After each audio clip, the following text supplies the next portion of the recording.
चीन ने दक्षिण चीन सागर में फिलीपींस पर हमला किया। तियानमेन स्क्वायर नरसंहार की स्मृति छिपी हो जाती है और एक अमेरिकी को आखिरकार 4 साल बाद चीन छोड़ने की इजाजत है। इस सप्ताह के चीन समाचारों की सुर्खियों में और भी बहुत कुछ।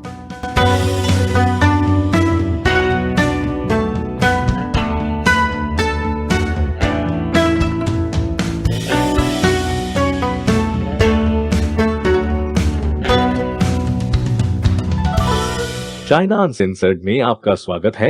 मैं क्रिस चैपल हूं।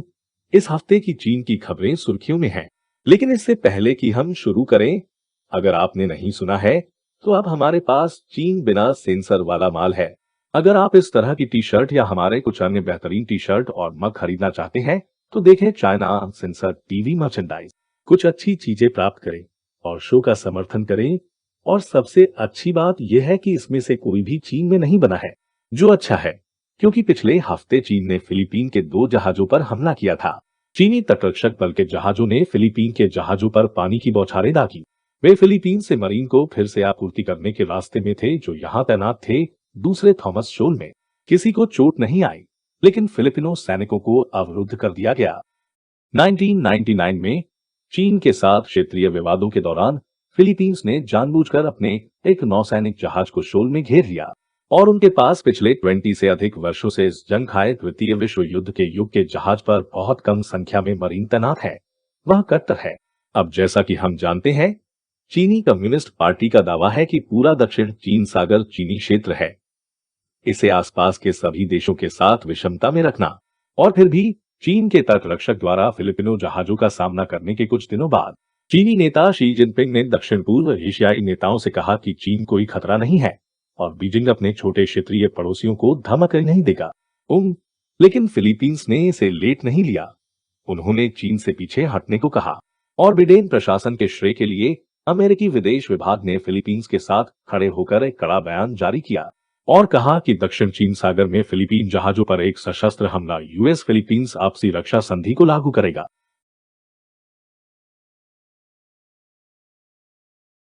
दूसरे शब्दों में उन्होंने चीनी शासन से पीछे हटने को कहा, नहीं तो अमेरिका इसमें शामिल हो जाएगा। और अंदाज लगाइए क्या, चीनी कम्युनिस्ट पार्टी ने नाकाबंदी वापस ले ली और इस सप्ताह की शुरुआत में आपूर्ति नौकाएं अंततः फिलिपिनो मरीन तक पहुंच गई। लेकिन जाहिर है कि चीन तेजी से शत्रुतापूर्ण होता जा रहा है। सुरक्षा चुनौती से निपटने के लिए जापान और अमेरिका दक्षिण चीन सागर में अपना पहला पनडुब्बी रोधी अभ्यास करने के लिए एक साथ जुड़ गए हैं। इस महीने की शुरुआत में जापानी सेना ने फिलीपीन नौसेना के साथ विपक्षीय प्रशिक्षण अभ्यास भी किया। चीनी तटरक्षक ने फिलिपिनो जहाजों पर हमला करने से कुछ ही दिन पहले की बात है। और ब्रेक के बाद आ रहा है हंटर बिडेन का चीन सौदा। वापसी पर स्वागत है। चीन के अंदर बहुत से लोगों ने तियानमेन स्क्वायर नरसंहार के बारे में कभी नहीं सुना है। ऐसा इसलिए है क्योंकि चीनी कम्युनिस्ट पार्टी ने इसे इतिहास की किताबों से मिटा दिया है। वे चीन में ही ऐसा कर सकते हैं। दुर्भाग्य से कम्युनिस्ट पार्टी के लिए हांगकांग के लोगों ने स्मृति को जीवित रखा है, लेकिन एक नए कठोर राष्ट्रीय सुरक्षा कानून के साथ हांगकांग बदल रहा है। इस साल वार्षिक तियानमेन चौकसी पर प्रतिबंध लगा दिया गया था। बाद में हांगकांग के एक विश्वविद्यालय ने पिलर ऑफ शेम नामक एक प्रतिमा को हटाने का आदेश दिया जो नरसंहार में मारे गए लोगों के लिए एक स्मारक है, और एक तियानमेन स्क्वायर नरसंहार संग्रहालय को बंद कर दिया गया था। लेकिन समस्या यह है कि हांगकांग के छात्र अभी भी स्कूल में हुए नरसंहार के बारे में जान सकते हैं। खैर, ज्यादा समय के लिए नहीं।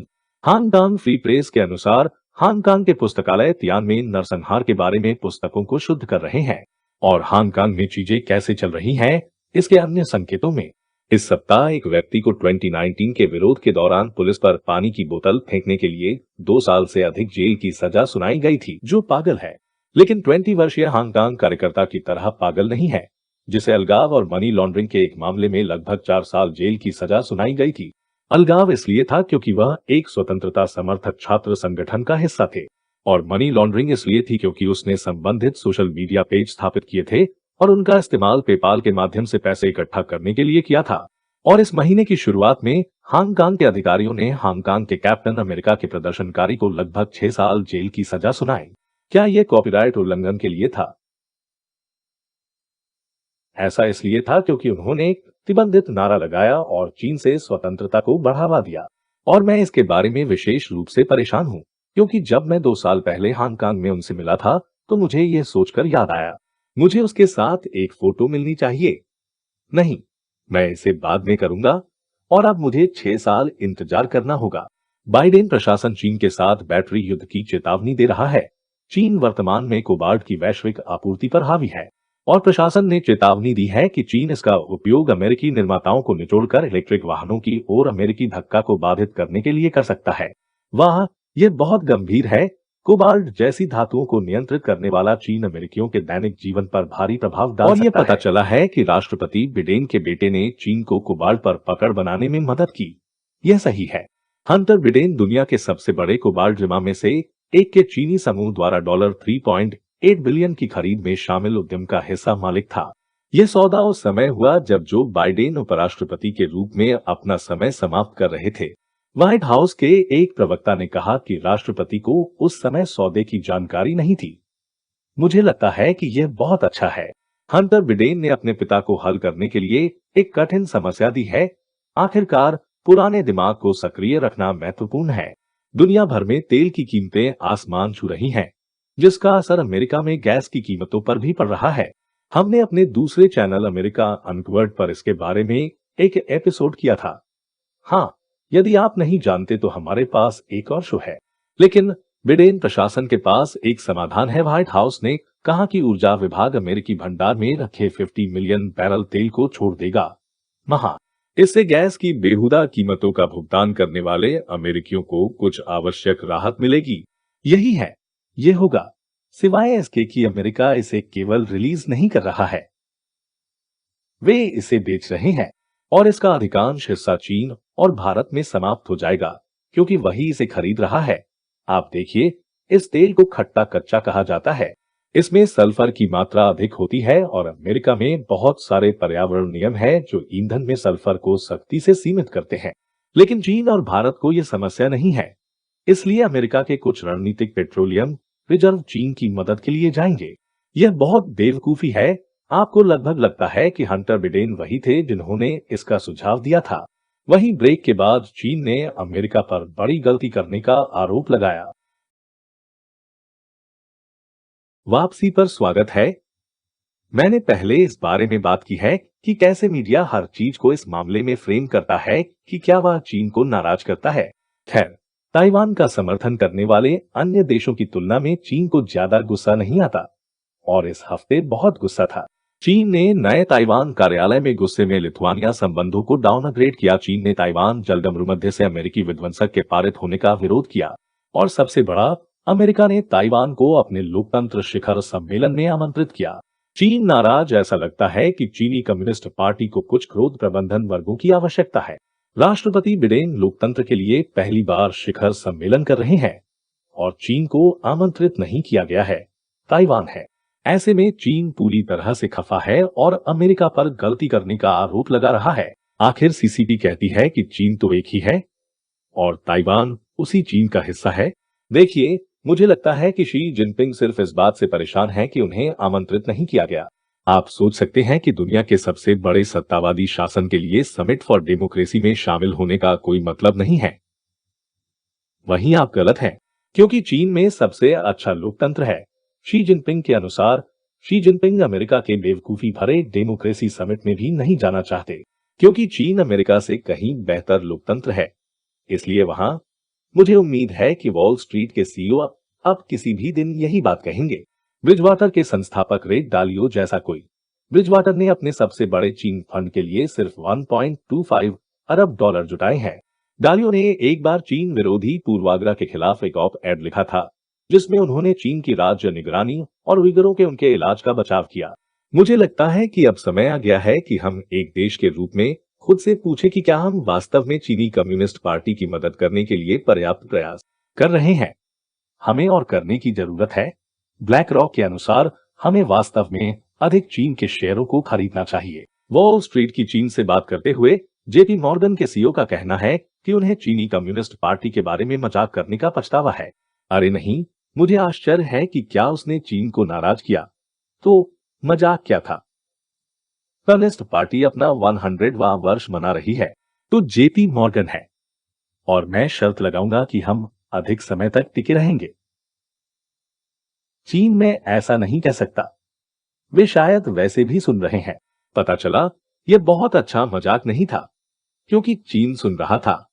4 साल बाद अमेरिकी नागरिक डेनियल सू को आखिरकार चीन छोड़ने की इजाजत मिल गई है। उस पर कभी अपराध का आरोप नहीं लगाया गया था। वे उसे जाने ही नहीं देते थे। हसू ने एपी को बताया कि उन्हें चीनी अधिकारियों द्वारा प्रभावी रूप से बंधक बना लिया गया था, जो उनके पिता को चीन लौटने और 20 साल पहले लगभग $63,000 के कथित रूप से गबन के लिए न्याय का सामना करने के लिए मनाने की मांग कर रहे थे। इस बीच सू के पिता ने कहा कि वह निर्दोष है और एक राजनीतिक प्रतिशोध का लक्ष्य है। खैर, यह चीन है, इसलिए यह पूरी तरह से प्रशंसनीय है। तो आखिर चीन ने आखिर इस मासूम अमेरिकी को रिहा क्यों किया? खैर, यह शी और बिडेन के बीच हाल ही में हुई वर्चुअल मीटिंग का हिस्सा था। एक मासूम अमेरिकी के बदले में बिडेन वापस आएंगे 7 चीनी नागरिक जिन्हें यूएस में अपराधों का दोषी ठहराया गया था।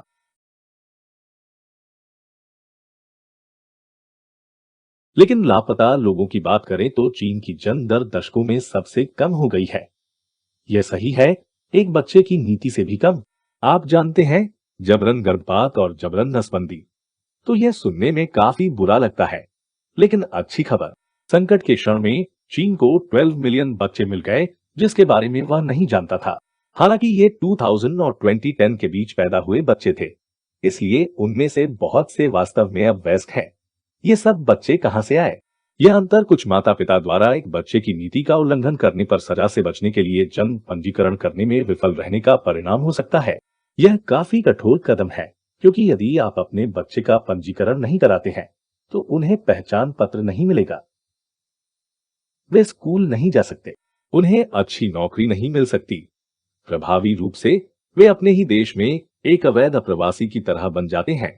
दूसरी ओर, यदि आप अपने बच्चे का पंजीकरण करते हैं और आपने एक बच्चे की नीति का उल्लंघन किया है, तो आप पर आपके वार्षिक वेतन से अधिक जुर्माना लग सकता है, या आपके बच्चे को आपसे छीन लिया जा सकता है और एक अनाथालय में रखा जा सकता है।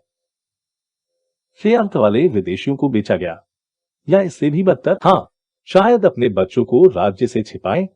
और ये सप्ताह चीनी शासन के खिलाफ एक सुंदर बॉलर विरोध की 20वीं वर्षगांठ का प्रतीक है।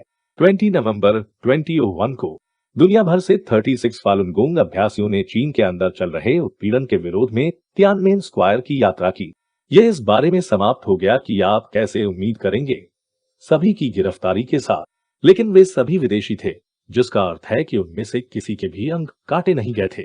और अब मेरे लिए चीन की बिना सेंसर वाली 50 सेंट सेना के एक सदस्य के एक प्रश्न का उत्तर देने का समय है। जो प्रशंसक क्राउड फंडिंग वेबसाइट पेट्रो पर शो का समर्थन करते हैं या सामुदायिक सदस्यता प्लेटफॉर्म लोकल पर। सोंगमोम 8 स्थानीय लोगों से पूछता है, शुरुआती क्रेडिट में आप समुद्र के बीच में चट्टान के टुकड़े पर झंडा लगाते हैं, यह क्या कहता है? मैं नहीं बता सकता कि यह चीन या क्रिस है। जोर जोर से हंसना। दक्षिण चीन सागर में इतनी अधिक समस्याओं के बारे में एक प्रकरण के लिए एक महान प्रश्न। तो यह फुटेज दक्षिण चीन सागर में अधिक विवादित क्षेत्र स्कारबोरो शोल पर मिला है। चीन और फिलीपींस दोनों इस पर दावा करते हैं, और वे दोनों गलत हैं, क्योंकि जैसा कि आप देख सकते हैं, मैंने शोल पर चीन का बिना सेंसर वाला झंडा लगाया। यह मुझसे संबंधित है। यदि आप फिलिपिनो मछली पकड़ने वाली नाव पर स्कारबोरो शोल की हमारी 57 घंटे की अधिक महाकाव्य यात्रा देखना चाहते हैं, तो यहाँ एपिसोड देखें। आपके प्रश्न और आपके समर्थन के लिए धन्यवाद सोंगमुंग 8, और उन सभी को धन्यवाद जो पैट्रियन या लोकल्स पर चाइना सेंसर्ड का समर्थन करते हैं। चीनी कम्युनिस्ट पार्टी को बेनकाब करना आसान नहीं है, और हम इसे आपके समर्थन के बिना नहीं कर सकते। तो पेट्रो में योगदान देकर शो को सपोर्ट करने में मदद करें, या लोकल्स। मुझे शो में आपके प्रश्न का उत्तर देने सहित आपको कुछ अच्छे लाभ प्राप्त होंगे, या आप हमारे कुछ नए माल चाइना अनसेंसर्ड टीवी मर्चेंडाइज पर प्राप्त कर सकते हैं। हर चीज के लिंक नीचे डिस्क्रिप्शन में है। एक बार फिर मैं क्रिस चैपल हूँ, अगली बार मिलते हैं।